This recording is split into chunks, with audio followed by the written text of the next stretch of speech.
Tonight, the Nelson County Sheriff's Office is putting out a warning as this winter weather begins to thaw. The roads can still be hazardous. The Sheriff's Office and Nelson County Fire and EMS responded to two dangerous car accidents. The first accident was on the Bluegrass Parkway when a tractor trailer crashed into a northeast Nelson County fire truck. They say then a second accident happened on New Haven Road when a large piece of ice left the top side of a large box truck, slamming into the windshield of a woman's SUV headed in the opposite direction. Nelson County Sheriff's Office says luckily all drivers were able to leave with minor injuries and are expected to be okay. They ask everyone to be cautious and strongly advise cleaning off your vehicles before traveling. And here are three things you need to know right now. A person in Lexington has died due to the winter storm. Kentucky Governor Andy Beshear confirming today this is the 12th death in Kentucky. JCPS also is on non-traditional instruction again tomorrow due to the icy road conditions in parts of the city. And we are facing cold temperatures in the teens tonight with light potential snowfall by tomorrow morning. And thanks for joining us here on the Night Team. I'm Connie Leonard in for Doug tonight, joined first by Chief Meteorologist Mallory Schnell. And Mallory, some parts of Kentuckiana may see that snowfall tomorrow morning. That is right. We're tracking it on the radar right now, but a lot of this still likely isn't reaching the ground just yet. You can tell there is going to be a band setting up somewhere across our viewing area. But if I zoom in closer and just turn on the close radar, you're seeing kind of a hole right here in Louisville. What that means is likely the radar beam is picking up on some of that moisture higher up in the clouds, but it's not actually reaching the ground just yet because our dew points are still in the single digits in some portions of Kentuckiana. But as we carry on into tonight, those dew points will start to increase and get a little bit closer to our air temperatures, which are currently in the 20s, and our hour-by-hour futurecast showing flurries to light snow showers possible as we carry on into tonight and early tomorrow morning. I do think the best chance for any of that to accumulate, dusting, half of an inch or so, will be primarily south of the Louisville Metro, especially along and south of the parkways where you could have some slick travel tomorrow morning before all this pushes off to the southeast. But we'll talk much more about the chilly weekend ahead coming up in our 7-day forecasts. Connie? All right, Mallory, thank you. Right now, the Senate is still in session as tomorrow's spending bill deadline looms. ABC News reported earlier that Senate Democrats have reached a deal with Republicans, but a vote still has to happen as we bring you this live look right now there. We are about 2 months since the end of the last government shutdown where many programs and funding were on pause. That included SNAP benefits where hundreds of thousands of Kentuckians went without assistance. All new tonight, one Kentucky senator says there's a way to avoid this in the future.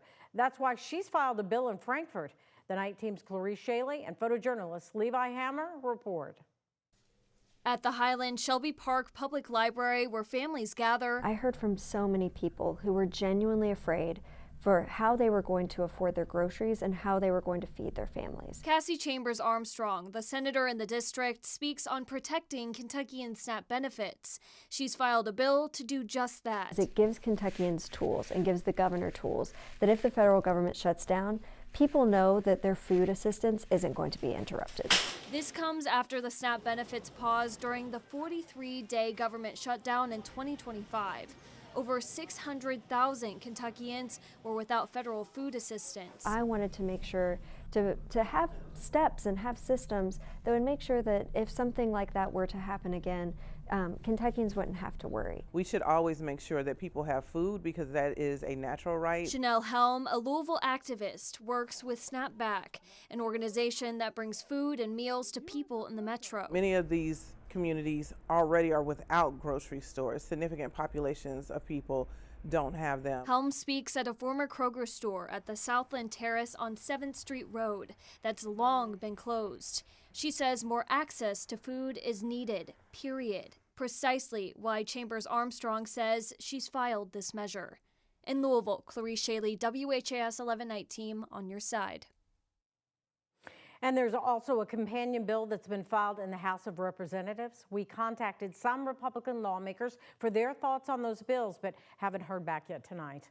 Well, a major development at the Kentucky State Capitol today that could affect JCPS and eventually your students. Superintendent Brian Yearwood showed up this morning urging lawmakers not to pass Senate Bill 1 and to give him more time to turn around the school district before the state makes any changes.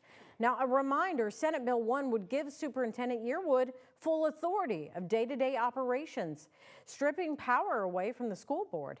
The Senate Education Committee did pass the bill, though, in an 11-2 vote. It now moves to the Senate floor. But during testimony prior to the vote, Yearwood told senators this is not the right move. It seems that you want to give me the more authority. But I'm here to tell you, I shouldn't have it. If I'm rowing against, or they're rowing against each other, we stand still. We go nowhere. And our children cannot afford that. JCPS board member James Craig and Jefferson County Teachers Association President Maddie Shepard also spoke out against Senate Bill 1. Late last year, the Kentucky Supreme Court ruled that a nearly identical law was unconstitutional. New tonight, a man accused of brutally killing his wife on Valentine's Day last year was found guilty today. A Southern Indiana jury found Taylor Meyer guilty of murder after a 6-day trial. According to court documents, Meyer admitted to stabbing his wife, Deborah Meyer, because he believed she was having an affair. And Meyer planned a special Valentine's Day dinner for his wife, but was upset that she seemed distant. He later stabbed his wife roughly 40 times. Meyer is expected to be back in court for sentencing next month. A church community that survived more than 100 years is looking for a place to hold their next service after a fire torched their building. This is the scene from early this morning in the St. Denis neighborhood. PRP Fire Department responded to the scene around 12:15 this morning and were there until early afternoon today, spraying hot spots at the remains of Highland Park Missionary Baptist Church. The pastor, Byron Cox, says the congregation is more than 100 years old and says they are a resilient community looking ahead to where to meet on Sunday. That's what we're processing now. We'll be talking with the leadership. A lot of pastors and association members, leaders have been reaching out to us, offering our facilities and any help in any way that they can. Cox says the church has around 120 active members. PRP Fire said one firefighter was treated at the hospital for a minor injury. Tonight, an update from a story we first brought you yesterday here on the Night Team. The former Fifth Third Bank building on the edge of 4th Street Live could soon be converted to a high-end hotel open for guests in 2027. Indianapolis-based developer, the Goldman Group, announced plans to convert the former Brown & Williamson Tower into a JW Marriott hotel. Metro Council member for downtown, Ken Herndon, says he's for the plan. That's going to drive more traffic, more business, more commerce, more visitors, and I think it's a great thing, especially at that location. 4th and Liberty is a key intersection. The mayor said in a statement today that this is exciting, an exciting opportunity that reflects downtown's positive momentum. And looking ahead to tomorrow, a celebration will be held for Louisville Metro Police Officer Nick Wilt, who is retiring from LMPD. Now, Officer Wilt was injured, you may remember, from the old National Bank shooting back in April of 2023. He was one of the first officers on the scene. LMPD says he's made a remarkable recovery and will be taking a medical retirement from LMPD. Tomorrow, his service and sacrifice will be honored during a celebration by his family, the Chief, Paul Humphrey, and Louisville Mayor Craig Greenberg. One of Louisville's most beloved restaurants, Mike Lennox on Cane Run Road, opened earlier today for the 102nd season. The family-owned seafood restaurant has been operating since 1925, serving the community with good food and local traditions. Third-generation co-owner Bill Lennox says their customers look forward to it every year and that some customers have been coming on opening day for more than a decade, almost like it's a holiday. They look forward to it. It's almost like Groundhog Day, I've told people before. It's like every year about this time, they're looking forward to the end of winter. They say, oh, my clinics is open. And they know we're kind of like on the downhill slide of winter being over. Lennox said their business has upgraded their computers and technology with hopes to give customers a better experience this season. Locals know that spring is right around the corner, and when they open for business, it is springtime. Well, later tonight, a look at how outdoor sports and vacation lovers are taking over the Expo Center this weekend, what you can expect to see, and how it helps tourism across the state.